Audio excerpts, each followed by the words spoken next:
हमारे प्रथम गुरुदेव जो थे बड़े कट्टर नियम निष्ठ थे। उनको कई दिन भूखे रहना पड़ा। उनका नियम था कि ऐसे नारियल का वो खप्पर रखते थे, 24 घंटे में एक बार फलाहार। फलाहार में गांव में दूध है, आलू है उबाल के, गुड़ है, बस ये चीजें प्राय आती थी। अब इसे बताने वाला कोई नहीं हुआ, वो दूध और ये सब सामग्री लाए, एक में डालो, गुड़ आलू दूध ऐसे डाल दे खप्पर में तो पालिए। अगर आप तो डाले स्वामी जी, नहीं, खप्पर पलटा दिया। 4 आलू डाली, इसके बाद पूछा स्वामी जी और, बस वही रुक। नहीं, तो पहले बताया जाता था बोलना नहीं कुछ, चुपचाप जाओ, खप्पर ऐसे करें, आप डाल दो जितना डालना है डाल दो, बोलना नहीं। और अगर आप डाल दो तो खप्पर भर दो आप आलू से तो पालेंगे। कई दिन भूखे रहते थे क्योंकि प्राय लोगों की आदत हो। तो डाले स्वामी जी, नहीं, और खप्पर पलटा दिया। फिर कुछ 24 घंटे नहीं, फिर दूसरे दिन जब दूसरे की भिक्षा होगी तो बड़े तपस्वी और 90 वर्ष की आयु में लगभग जुड़े थे। 92-93 में अंतर ध्यान हो गए थे। रात दिन उनका वो वाला माला होता था ना, रात दिन माला चलता है। बस वो उन्हीं की कृपा से बात आई कि श्वास श्वास नाम जप करे, दुविधा रहे न कोई। जो श्वास श्वास नाम जप करता है, बड़े चमत्कार उनके संग देखे, बड़े चमत्कार देखे, भागवतिक चमत्कार देखे। भजन में बहुत बड़ी ताकत है। तो नियम निष्ठा उनकी महाराज जी की ऐसी थी कि पूछो बस। देखो प्राय धोखा ही हो जाता था लोगों का। ये स्वभाव होता है कि जैसे 4 आलू डाले तो स्वामी जी और डाले, बस खत्म, वही खत्म। दोबारा 24 घंटे में कुछ लेना नहीं, बड़े नियम निष्ठ। तो अपने कुछ नियम निष्ठाएं होनी चाहिए।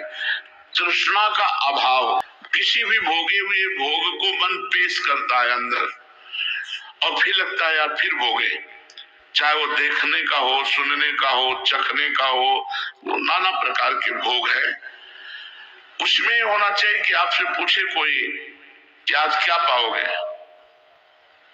तो आप खोजो अंदर तो आपको कुछ मिले ही नहीं।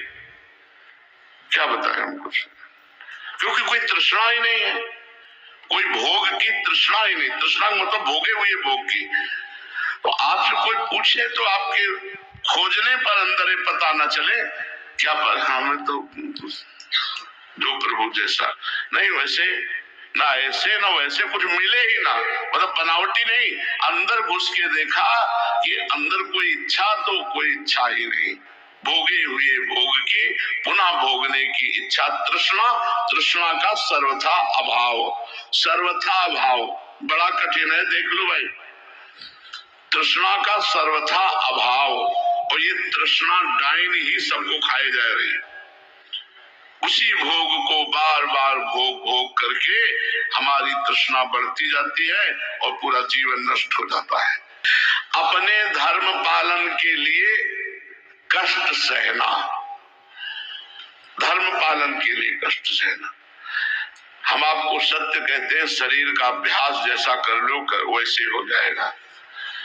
मार खूब टोपी मफलर और दुनिया की सामग्री तो भी आप वैसे शीतलता के प्रभाव से कुछ नहीं तो कुछ नहीं। इस चमड़ी को जैसे रखो वैसे ही रहना जानती है, ज्यादा नहीं। अगर आप उचित वस्त्र तो ठीक है, ज्यादा साधु महात्माओं को ज्यादा ऐसा नहीं, क्योंकि भगवान का आदेश है मात्रा स्पर्शास्तु कौन्ते शीतोष्ण सुख दुखदा आगमा पैनो अनित्यास तास तितिक्षस्व भारत। एक बूढ़े महात्मा झोपड़ी में रहते थे, खूब भजन करते थे। तो एक आर्मी के बहुत बढ़िया धनी मानी थे, तो आए देखा कि वैसे उघार रहते थे, सर्दी का समय। तो उनका स्वामी जी स्वेटर नहीं पहने, तो बोले बच्चा है ही नहीं तो क्या पहने। वो गए और नया स्वेटर लेके बढ़िया ला के दिए।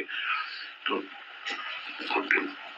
दूसरे दिन आए, स्वामी जी स्वेटर कैसा रहा? बोले बहुत बढ़िया है। बोले पहना? बोले पहना तो नहीं, वो टंगा है। तो बोले स्वामी जी पहन लो। पहनना आप ले आए हो, जब आपका मन हो तब आप ले जाना, वो टंगा है, पहनने की इच्छा ही नहीं है। अरे अब आज नहीं तो कल जाना, जाना तो कमा के जाओ यार, गंवा के काहे को जाओ।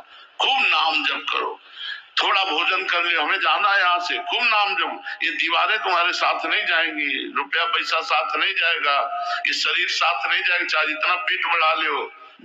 भजन परायण, भजन परायण।